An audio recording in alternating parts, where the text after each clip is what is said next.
So apparently, y'all, Sony fined 14 million for damaging third-party PlayStation controller.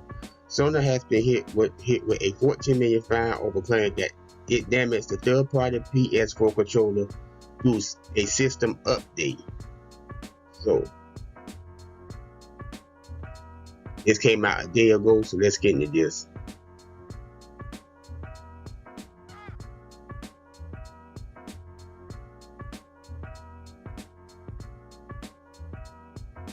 Sony fined $14 million for damaging third-party PlayStation controllers.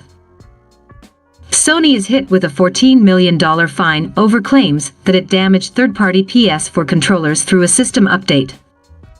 Sony has been fined €13.5 million, $14.8 million, over claims that it damaged third-party PlayStation 4 controllers via a system update.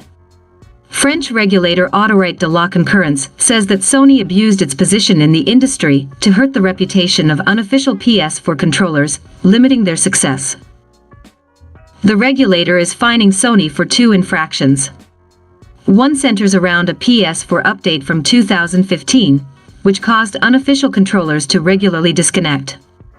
The industry giant is also being punished for refusing to communicate with third-party controller manufacturers seeking an official partnership, reducing the amount of PS4 controllers on the market.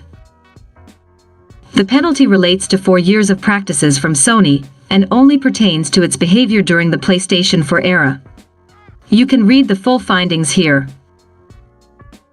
As initially reported by Competition Policy International, later picked up by VGC, Sony has not responded to news of its fine.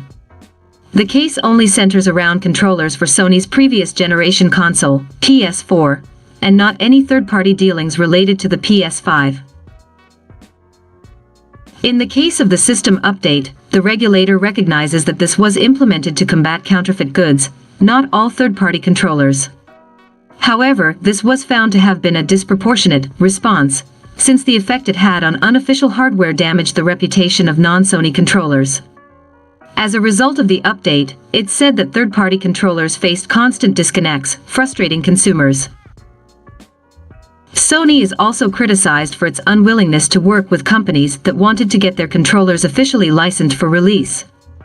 The authority notes that by refusing to communicate to manufacturers who requested them the criteria for access to the OLP program, Sony was able to apply them in a discretionary manner, even though access to the latter was the only means of avoiding disconnections. The regulator concludes that these two practices significantly damaged the market and proves that Sony abused its position in the industry to discourage the sale of unofficial controllers. Sony has not responded to these findings. While this only relates to the PS4, the availability of affordable controllers is an ongoing issue in this console generation too. Across the entire industry, first-party controllers are incredibly expensive, particularly compared to previous generations, with the DualSense often sold for more than $70. The Xbox equivalent can be found for around $10 cheaper, but it's still a tall order when consoles and games already cost so much. With this in mind, many may turn to third-party manufacturers for their second controllers, something that Sony seems eager to avoid. Wow. You know what, that's messed up. This goes more deeper than what I initially was thinking. What it does confirm what I was kind of thinking, but it goes deeper. Why?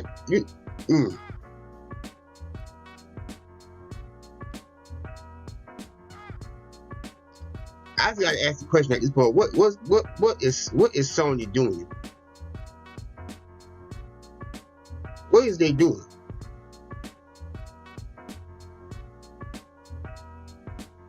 Oh boy, y'all too much y'all thinking about this in the comment section. This is messed up.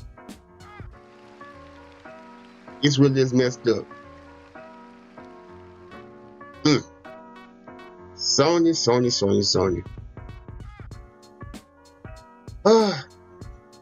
Subscribe to the channel if you're new. Like the video if you like the video. Make sure you share this one, because I'm pretty sure this right here is gonna be man. I'll see y'all next time. I'm out.